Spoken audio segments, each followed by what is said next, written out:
There is a specific kind of invisibility most people will never understand. The kind where you exist fully in real life, but barely at all online.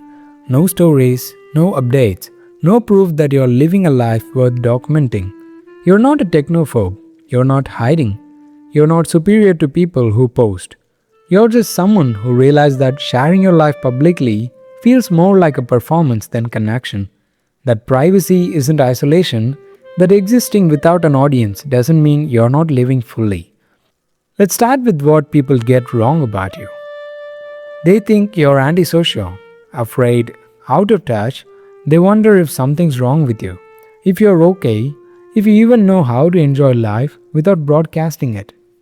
But here's the truth they don't see. You're not absent from social media, you're present differently. You scroll, you watch, you see everything everyone's posting. You just don't participate in the performance. You're the audience, not the actor. The witness, not the performer. And there's something deeply intentional about that choice.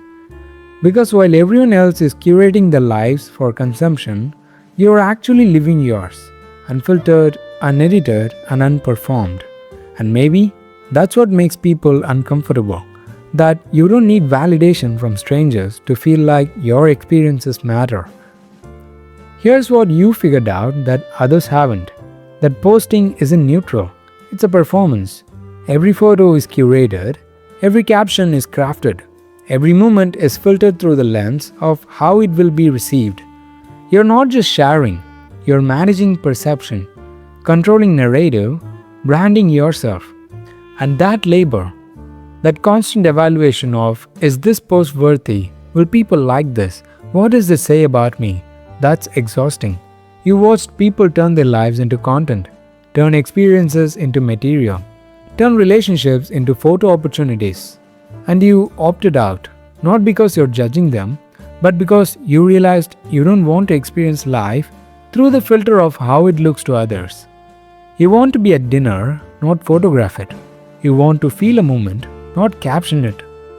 You want to exist without constantly narrating your existence. Now let's talk about privacy. Because for you, it's not paranoia, it's self-respect. You have watched people share their breakups in real time, broadcast their conflicts, turn their most vulnerable moments into content for engagement.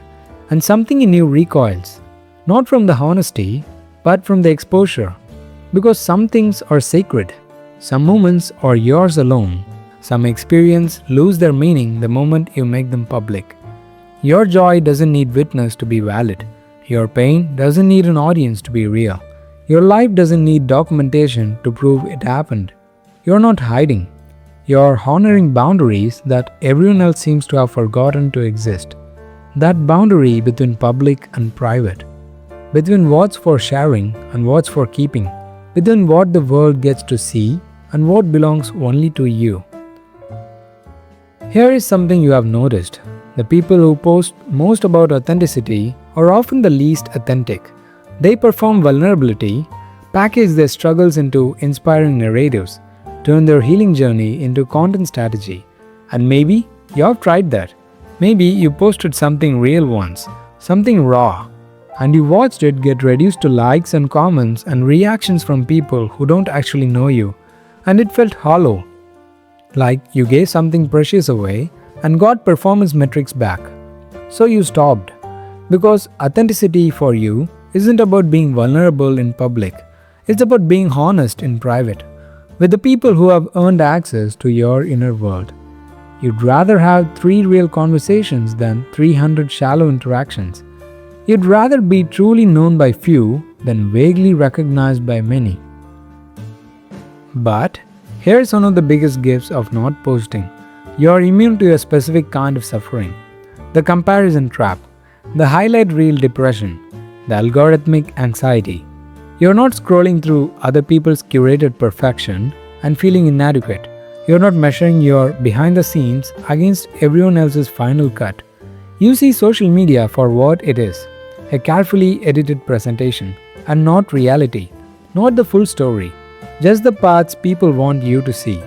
And because you're not participating in that performance, you're not caught in the cycle of comparing your reality to someone else's fiction. You can be happy for people without feeling diminished by their success. You can witness their joy without it triggering your insecurity. Because you're not in the competition, you never entered the race. Let's talk about what you're really opting out of. The attention economy. Social media isn't a neutral platform, it's a marketplace, and the currency is attention. Your attention, your engagement, your time. Every post is designed to keep you scrolling. Every algorithm is optimized to keep you engaged. Every feature is engineered to make you dependent. And you saw through it. You recognize that your attention is valuable, that where you direct your focus shapes your reality, that giving your mental energy to an endless feed is not neutral consumption. So you withdrew, not from technology, but from the attention extraction machine. You're not anti-social media, you're anti-exploitation. And refusing to post is refusing to participate in a system designed to monetize your life. Here is another reason you don't post. You value depth over breadth. You don't need to maintain relationships with everyone you have ever met. You don't need to perform friendship through birthday posts and comment sections. You rather text someone directly, call them, see them in person, have real conversations that aren't performed for an audience. Social media flattens relationships, makes everyone equally distant, turns intimacy into broadcast, and you reject that. You want differentiated relationships, where the people who matter have real access and everyone else has appropriate distance.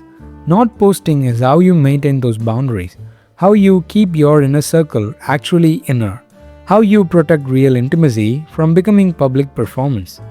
But perhaps the deepest reason is this: you want to be present. You have watched people experience concerts through their phone screens, document sunsets instead of watching them, capturing moments instead of living them, and you have made a different choice to be where you are, fully, without the distraction of how to frame it for others. When something beautiful happens, you want to feel it, not photograph it. When you are with someone you love, you want to be with them, not thinking about how to caption the moment later. Not posting is how you stay in your life, how you resist the pull toward constant documentation, how you choose experience over evidence. People make assumptions about why you don't post, that you're pretentious, that you think you are better than anyone else, that you're judging them for participating. But that's not it. You're not anti-posting, you're pro-privacy.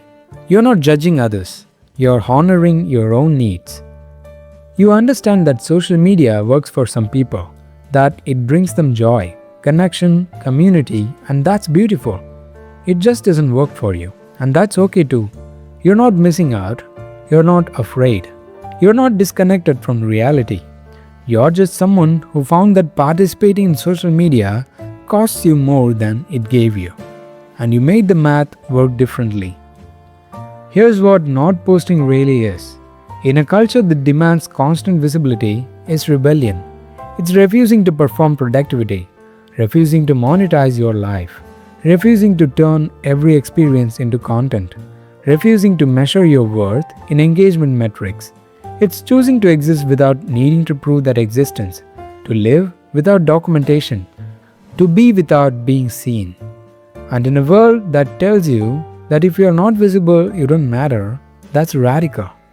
You're saying, my life has value even if no one likes it. My experiences are real, even if no one witnesses them. I am enough, even if I'm not performing for an audience. So, if you're someone who doesn't post, know this. You're not missing out. You're opting into something different.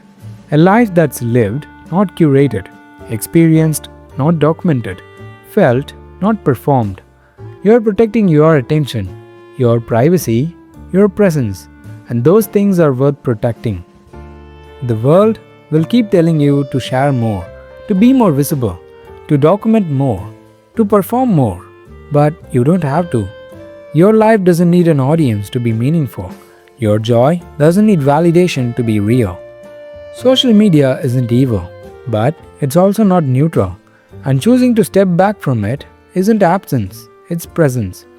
Presence in your own life, in your own experiences, in your own relationships without the interference of performance.